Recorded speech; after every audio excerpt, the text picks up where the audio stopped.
Hi, Roger. Hi. Roger, you're a thinker, activist, and from whatever's in almost everything. What's that? You're a thinker, teacher, activist. Right. So your life sort of touches almost everything. How did you start?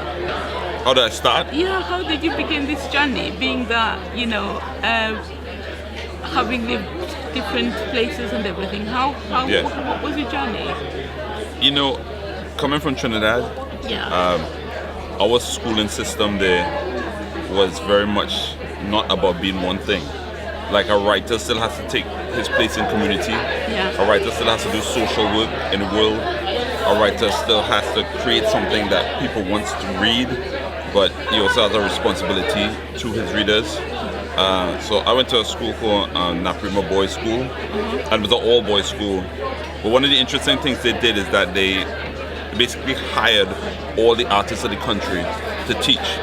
So I had like the best playwrights, the best writers, because playwrights and writers didn't have a professional job. They had books, but they had no professional job in Trinidad. So, but this particular school had them all the best artists and stuff. So I had a lot of teaching from the best dramatist. Ralph Mirage was one of the best dramatists in the country, but he also went on to be a politician. He ended up being a minister in Trinidad, and that's what I come from. That idea of very strict definitions. To me, I encountered it in Europe, and it's a European thing. So when I was in Trinidad, our writers were political. Our writers were social. Our writers, created protests. Our writers went on to become ministers and stuff like that. And so I had that blueprint. And my mother is also like what you call a district nurse. So she was responsible for like a lot of places in the country. So she would like travel to all these places, and when I was young, I'd go with her and just really have an exchange of culture with people of different race, different wages, different way. But my mom saw everybody as just a human being with stories, and she was very much a storyteller. So I have lots of stories of just like walking through orange orchards with people who work in the orange orchards, picking oranges, and they're just telling stories all the time, and they're cooking food for her. And also, when my mom would visit some places like once a year, but when they come, they would be so happy to see her because she's someone who they share something with. And she's supposed to be talking about nursing and injections and health and everything like that.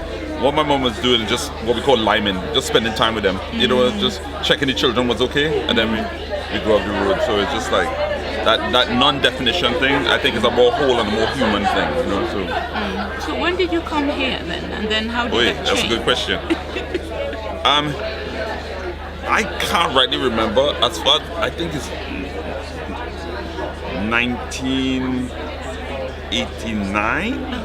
Yeah, but I came here to study in 1989. Yeah, Okay. yeah. Okay.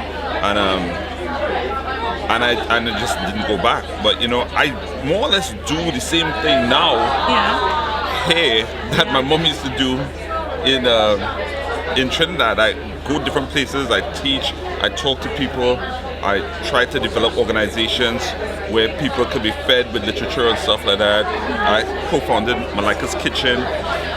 Nick was part of a theatre organization we did with Theatre Royal Stratford East called Spoke Lab. And all these things weren't about money, but it's just about the art form, the social push on it, and what change can be made. So I do the same things now. And how's that impacted the people around you? I mean, you have to ask them. You know what I'm saying? It's just like I enjoy doing it. Yeah, so you're doing it for you. You're not. No, I'm doing it for them, but I can't really tell the impact. You know what I'm saying? It's like I have a role, and as I'm getting older, I want to send the elevator back down for people. So it's just like, okay, here's what I've learned. I can't tell you I'm the best at it, but here's what I've learned. And if it can help you, take what you need from it, and and take a step up. Have you met any challenges that any barriers that anybody could learn from? I mean, they always have barriers, but it's really about how you set your parameters. You know what I'm saying? So what your parameter is success. Like there are some people who always want to come to Cheltenham Festival. You know what I'm saying? It's like, and for them, that's a parameter of success. A parameter of my success is just like, is the work affecting people? Is there genuine change happening in them? Are the emotions being rewired? and they're thinking that, you expand their emotional capacity.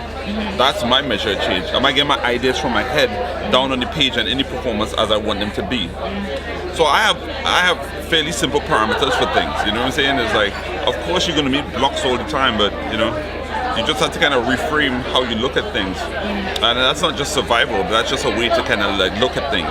You might think, oh, I can't get here, I can't do this, or how can I? But if you reframe your parameters and say, well, how can I serve better? You can overcome a lot of different things. I know you're here to talk about to do a piece about the Windrush journeys. But it's not specifically about Windrush. Windrush is a part of it. Yeah. It's more like a grander theme of like leaving home and survival. Yeah. I was speaking yesterday. I had an event and I was speaking to one of the Windrush generation. Yeah. And I said, so what would you like for me to share? At this, this moment. And he said something like, when they came here, they were not different. They were the same. How this has been politicized is just gone way out. They came here as British.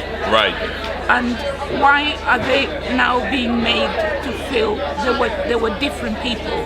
Right. From the journey they made as British passport, British people, and things like that. I mean, part of it is like the Windrush situation you have at the moment in terms of all the documents being destroyed.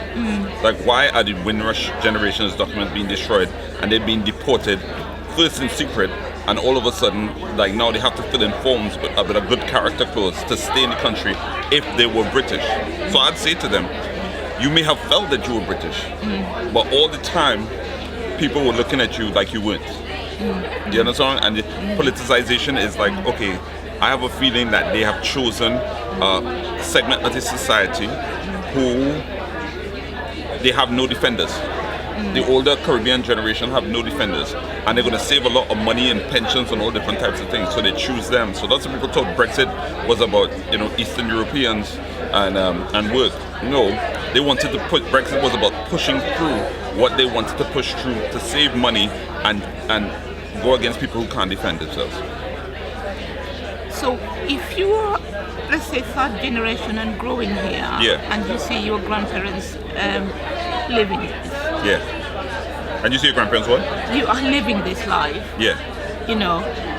What would you advise? What would be your words to this person who's thinking, okay, that's my grandpa, or what is a better understanding of to encourage us to move forward? What would be the best thing that you could tell somebody? I'm not sure if I answered your question right, but I'll try.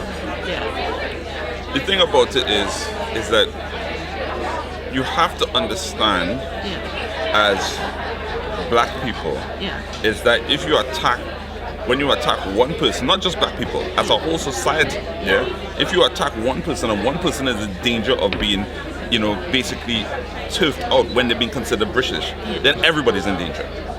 Asians in danger, Jews are in danger, young women are in danger. It's like everybody's in danger because they took people who lived here thinking that they were British and then all of a sudden made them un-British and they can't come back. Some of them went to visit their families, and when they came back they said, oh no, you can't, you have to go back. They were like, what are you talking about? I've been living here for 45 years. You know what I'm saying? So like, but if they could do that to them, they can do that to anybody. They could do that to anybody who's come from a different country. They could do that to you. You know what I'm saying? It's not just the Windrush generation, it's everybody in danger. If you could take someone who's considered British, who felt British, and all of a sudden they can't stay anymore. What do you think about the, having multiple identities? Like, I was born in Kenya, and then I came to live here, having lived in two different continents. Does it change who we are as people? Well, right now I consider myself a kind of citizen of the world. Yeah. You know what I'm saying? Like, I want to explore different countries, I want to live in different places. But I'm lucky that I had a kind of, for want of a better word, a bourgeois education. My parents had me flying around the world from since I was young. I realize that a lot of people don't have that type of confidence. If I say I want to go and live in Paris for a year, I will organize myself and live in Paris for a year without a problem. You know what I'm saying? I'll learn French, you know, and live in Paris for a year. A lot of people are just not that confident, you know, and that confidence is robbed from a lot of people of color. So because they're not seeing themselves reflected anywhere, but they don't have the advantage. Where I come from, my president was black. Lawyers were black. I went to an all-black school with a black principal, you know, and we had other races and stuff too, and blacks and Asians. Everybody, more or less, had a kind of confidence in being black. We had a kind of education. When I came to university, I had to be honest with you, I couldn't believe how easy it was. I was like, this is university education here. University in the West Indies, I'd have to do 10 times the amount of work to get a degree. Because, you know, we nearly hard on ourselves with old school education in the Caribbean, you know. So, I mean, I can't remember the question now.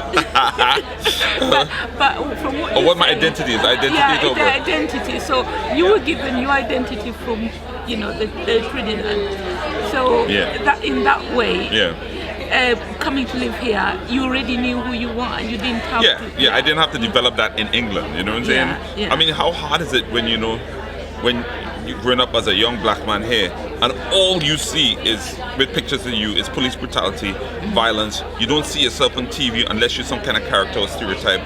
And surely things are changing, but not changing that much. You know what I'm saying? It's just like, if your whole world does not reflect you, how are you going to get confidence?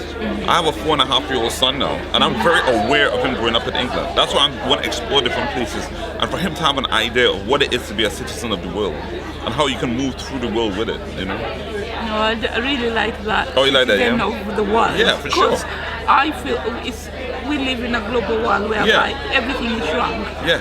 And it's sort of like a global village. So we are citizens of the world. It's no longer, you know, a distance or anything that separates us. I agree. So I think I do like that, and thank you very much. Oh, you're welcome. You're welcome. Thank you. Thanks a lot. Thank you.